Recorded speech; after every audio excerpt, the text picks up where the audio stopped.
Welcome to Tim's Take, and again today we have one of our guests that we often have is Dr. Eric Bailey, the state beef nutrition specialist. Yes, sir. And before we came on air, we were talking about a lot of different topics that are really exciting right now.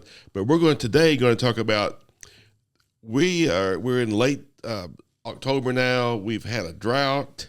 You know, we started out the season fantastic.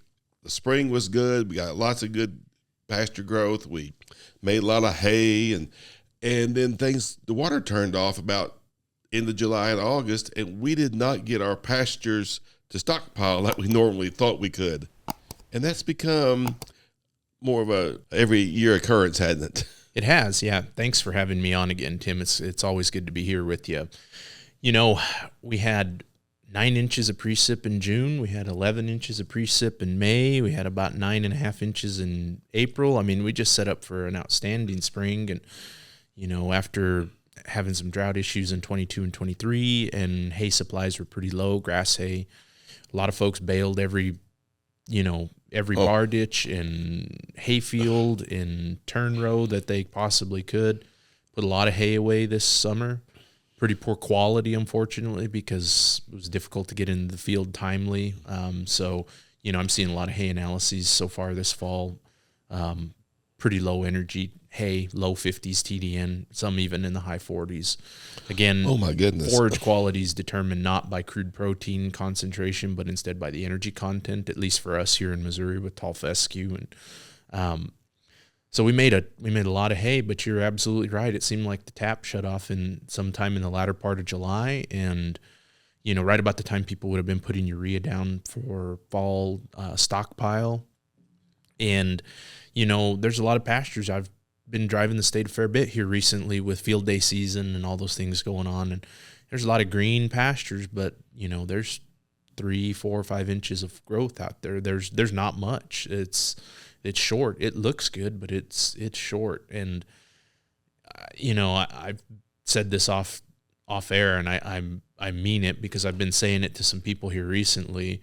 I think we got to start having a conversation about some of our recommendations for fall stockpiling to extend the grazing season for our operations, because you know, I mean, fertilizer's not free, right? And if you're not getting the value out of your fertilizer, which I'm definitely not the expert in fertility and the types of fertilizer and how long it lasts before it volatilizes and all those things. But, you know, if we're going to make investments for a fall stockpile and have less than a 50-50 chance of actually getting material out of it, then maybe we need to consider doing something a little bit different in terms of our operational planning. Because, you know, I know people that started feeding hay last month, because they had no stockpile. And so we might have hay barns that are full of hay this winter, but I'm already concerned that we're going to wake up sometime after the first of the year.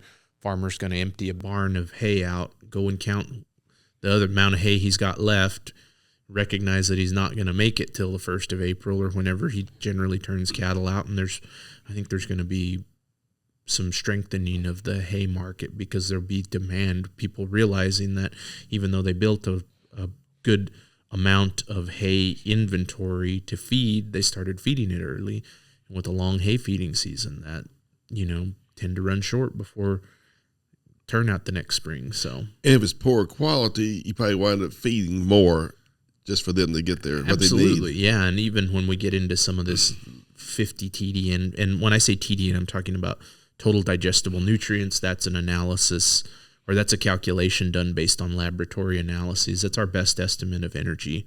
Just to give you all some perspective, a lactating fall calving cow that weighs 1,400 pounds is probably going to eat somewhere in the neighborhood of about 18 pounds of TDN, total digestible nutrients per day.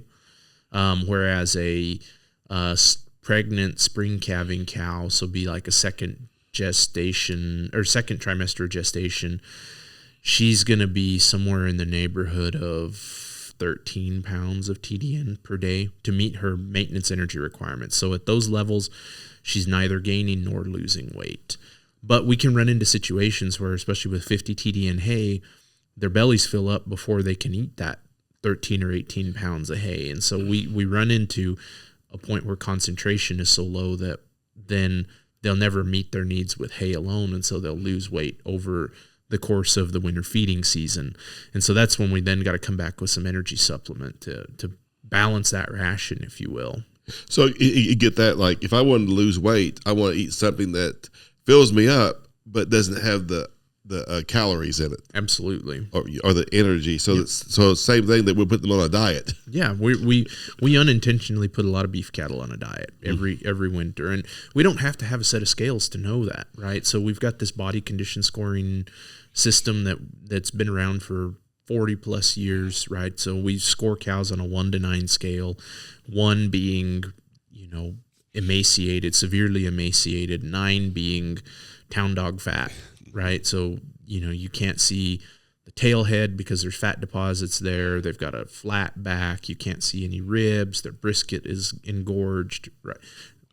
We don't see a lot of 1s. We don't see a lot of 9s in the real world, but we generally tell producers that they should try to have their cows at a body condition score 5 at a minimum at calving. And so generally managing them so that they go into the winter in a 6. So then you've got a little bit of condition to give back, because a body condition for a beef cow is roughly about 100 pounds of weight.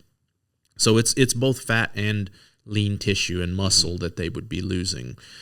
And if you can put an extra 100 pounds on them, then you've got some insulation in terms of the body condition score at calving. But you definitely do not want them to be at a 5 body condition score. Below a 5 body condition score at calving, because what it's going to do is it's going to make them take longer to come back into heat after calving, and so then that gives them less chances to get pregnant with next year's calf. And so really, when you're planning your winter feeding program, in a lot of respects, you're sort of packing a lunch for the next calf. I know Jordan Thomas said that a few years ago at an extension presentation, and I've had to shamelessly steal that from him because to me it made a lot of sense to sort of frame the argument that way.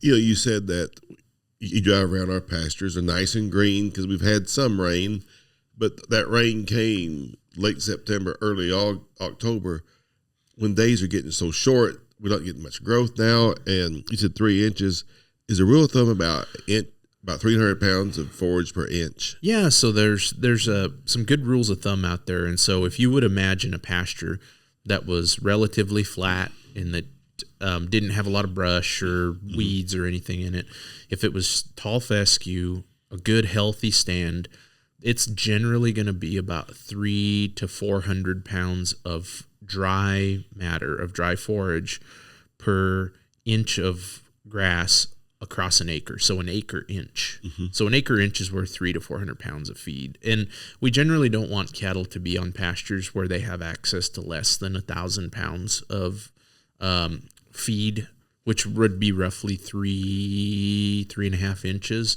The reason we don't want to do that is because cattle, they're going to take a finite number of bites of feed per day. And as they have to hustle harder to graze, each bite of feed that they consume, there's less mass in there, right? If they're grazing something pretty short, pretty tight. And so we can influence dry matter intake. We reduce dry matter intake when we force them to graze these pastures down to 0 before we intervene and start feeding hay in the fall. So we're at the minimum right now. So yeah, in a lot of respects, I would argue that, there are cows out there right now that will be grazing lush green pastures. If you were to go take a forage sample and run it to a lab for analysis, it would probably be, I'm guessing, 12 to 14% crude protein. It would be, I'm going to say probably 58 to 60% TDN, if not maybe even a little greater than that. But if they only get a couple bites of that a day, right? Right. So it looks good. I mean, it sounds good. Yeah, it's good in theory, but it's not enough to support their maintenance energy requirements. Well, you mentioned off air that you've been here 8 years and only maybe 2 good falls we had as far as stockpiling goes. Yeah, I've only seen 2 in the 8 years, and I've talked to other people as well who would share a similar sentiment that, our spring rains precipitation is our most consistent, right? And we have told a story for a long time that our tall fescue, we get 2/3 of our growth in the spring and we get 1/3 of it in the fall. But that if we fertilize in the late summer, we can influence or increase the amount of that fall growth and give us an opportunity maybe to extend our grazing season by stockpiling some of that forage, because it's not going to lose quality all that quickly. One of the unique aspects of tall fescue is that its production year doesn't follow our calendar year. So a new year for tall fescue starts in the fall, and it ends with seed head production in the late spring, early summer, right? So it's really kind of a fall spring grass, where warm season grasses like blue stem, they green up in April and May, and they put a seed head on in September, right? And so they follow our calendar a little better than tall fescue does. So when it goes dormant in the winter, it doesn't lose quality at the same rate that, say, the native warm seasons might, as you're trying to stockpile them to carry into the winter. So it's really good feed, and I totally understand why, others have encouraged farmers to stockpile forage and to try to extend the grazing season by putting some investment in it. But the variability of the precipitation that we're receiving, that precipitation is the number one predictor of forage production in any system, not just tall fescue. So I do have to stop and wonder if our weather patterns have shifted, right? Because I think you bring up an excellent point. I would argue that we're not seeing drought in a overall precip per year, right? Total inches of rain per year. It's just shifting where the rainfall is less useful because of shorter days, or maybe we've already had a frost, right? We've had some wet Novembers in the last few years. But we're not going to get much growth in November. We're not getting much of any growth.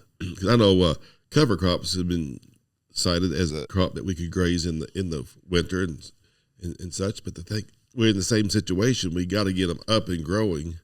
Yeah, and that's really been tough. And cover crops too, they have that. They're a second crop after your primary cash crop, right? And so, cover crops after corn silage that's harvested in August, you've got more chances to catch precip to get it up, to get it going, and it doesn't really take all that much. I mean, we just planted that tower pasture at the beef farm. We planted some cereal rye 2.5 weeks ago, and it looks amazing now. Well, we caught a 1/2 inch of rain 24 hours after we planted it. We caught another 1/2 inch of rain the following Saturday, and it's been timely. But it's not going to be ready to graze till spring. Exactly. Because we got it out, we got the corn crop out of that field late. Yeah, we didn't get it planted 45 days ago like we could have. And yeah, we don't have fall grazing available. Now we're going to have more rye than we know what to do with in March of next year. But yeah, right. Now I did notice that also on the beef farm where they cut some corn silage and they planted some cover crops. They look fantastic. Yeah, and that's something you could probably graze this winter. Yeah, but if if you're just shelling corn now and hoping to get cover crops out, you're definitely not going to get any fall growth for sure. And hopefully they'll establish so that they can go into dormancy and come back out in the spring for you. Right. But you think about you mentioned adding some nitrogen to hopefully get this stockpiled tall fescue. You've invested at least $50 per acre. Oh, absolutely. Yeah. And to get 1,000 pounds of forage, that's pretty expensive. Yeah. You're speaking my language, Tim, because that's one of the things that when I talk to farmers about doing this, right, a question that's a perfectly reasonable question that's increasingly difficult to answer is, okay, so if I put down 1 pound of nitrogen per acre, how many additional pounds of forage should I expect from it? So when we put down N in the spring, we generally would expect that every pound of nitrogen that we put down is going to be an additional 40 pounds of forage produced, right? So if you put down if you put down 40 pounds of N, what you should get 1,600 pounds, almost an additional ton to the acre, when you probably don't need it, unfortunately, right? Because you got more grass than you know what to do with. But in general, if you look at the data from Missouri and from other states in the fescue belt, the general consensus seems to be that there's an additional 10 to 20 pounds of dry matter per every pound of nitrogen applied in August. You certainly want to apply it the earlier the better, right? So that you give that nitrogen a chance to be effective. Applying nitrogen now would be, you're not going to get 10 pounds. It's too late. But, what was it, 2 winters ago when nitrogen got to be like $1 a pound, right? So if you're at $1 a pound for 10 pounds of feed, that's pretty expensive. That's tremendously expensive feed. And honestly, right, so we're trying to figure out how to feed our cattle most efficiently. There are scenarios where a pound of TDN from corn is probably cheaper than a pound of TDN from, fertilized stockpile fescue that you didn't get much of, right? Because you got to remember, corn is cheap right now. Absolutely. And that is a great source of energy. Absolutely. Yeah. So, corn, let's say you're not feeding your own corn, but you're going and buying it from a co-op and you're paying for the storage and for them handling small quantities for you. Even if you're paying $4.50 a bushel right now, that's $143.86 a ton, right? That's cheap. So, when you compare that to look at other feedstuffs on the market, look at like MU Extension's feedstufffinder.org website, right? There's a lot of commodities that are trading in the $160, $180, $200 a ton. And you can't help but wonder, man, why not a little more corn? Right. The reason is twofold, right? So one, corn is high in starch, and if you get significant amount of starch in a forage-based diet for beef cattle, it actually negatively influences fiber digestion, fiber fermentation by the rumen microbiome. And so that's one concern that a lot of people will cite. The second concern that people will cite with feeding corn is just the lack of facilities and equipment and handling and bunks, right? If I don't have a place to store it, I don't have a way to feed it, I don't have a way to move it, then you end up, you have additional externalities that you have to account for when you're doing your math on it, But, if you're having to supplement protein, for example, you probably have some sort of facilities. Yep. So you can use that for corn. And you bring up an excellent point, Tim. I'm sorry, I didn't mean to cut you off there, but corn is not a high protein feedstuff. And that's the other limitation to it as well, is that it's 9% crude protein, right? And so if you're lucky, yeah, there's plenty that's in the 8s, that's for sure. So that's the other challenge of it, is that really in a perfect world, I'd probably be doing something where I've got like 4 parts corn and 1 part dried distiller's grain, so that I bring the concentration of my supplement up crude protein wise to that 12, 13, 14% or some range. soybean hulls. Soy hulls are 11 or 12% crude protein, so they're kind of moderate. You need a little bit higher than that. Yeah. Now, a lactating beef cow, her crude protein requirement is roughly 10.3% crude protein at peak lactation. So it's not super high, but in general, if your fescue is at 8 or 7, you need some 12 to 14 to offset it to balance that ration, right? So if they're lactating fall calving So cow. if I'm not near a ethanol plant, what else could I use to get that protein level? Soybean meal would be the classic soybean one. meal, okay. Yeah, even corn gluten pellets. So corn gluten pellets are 22% crude protein. Soy hulls are 11 to 12. Wheat middlings, that's a less common pellet, but would be in the 18 to 20% range as well. So there's a number of these byproduct options available on the marketplace that would be potential fits for, offsetting some of that deficiency in crude protein deficiency in corn. So I love rules of thumb. So what's the maximum amount of corn you should give per head, pound wise? Yeah, that's a good question. So I'm not concerned at all about feeding 0.5% of body weight in corn to cattle on even low quality pasture. So, a 1,400 pound cow, that's 7 pounds of corn, and people are going to balk at that, right? Because generally those that are going out and feeding a little bit of corn are probably putting 2-3 pounds out. They're probably doing half that. So you're in pretty good shape then. I mean, yeah, you've got a lot of room to be flexible in terms of how much you feed them. If I was on pretty lush green stockpile, but it was kind of short, so I thought there was plenty of crude protein, I might even bump that up to 0.75% of body weight per day. At that point, I'm probably going to meet somewhere in the neighborhood of 35 to 40% of their daily energy requirements. So it's actually a fairly heavy supplement rate when you think about it from a calorie standpoint. Right. But I'm a pretty big fan of energy dense feedstuffs that I don't have to feed a whole lot of to be effective. Right. Because you don't have as much handling. Exactly. It's a lot easier. So here we are in late October. And we think, I may not have enough hay. What's my options? No, that's a great question. So I will say, the Missouri Department of Agriculture, they do a weekly market summary that comes out Monday morning about 8 o'clock. Anybody who's not signed up for their email list absolutely should, because that is literally the first thing I do when I get to work every Monday morning is I review that market summary. So that's cattle auctions, that's small ruminants, hogs, fat cattle. But at the bottom of it, there's a hay report. And so, I watch that hay report pretty close, especially when we get into challenging conditions like this. And right now they're reporting that grass hay is selling for $30 to $50 a bale. So that's not a crazy price. No, it's not. In my opinion, a producer should maybe potentially, and they've reported that the market is soft. There's not a lot of demand right now. That's what they said in this week's report. So I'd probably try to get stockpiled and some additional hay now if I've determined that I was going to be short to get through the winter. Now, a 4x5 round bale of grass hay should last one cow 1 month. So, now, obviously, that math is going to change if you make 5x6s or 5x5s, right? So they're going to be more, but 4x5 seems to be a pretty common size in the state.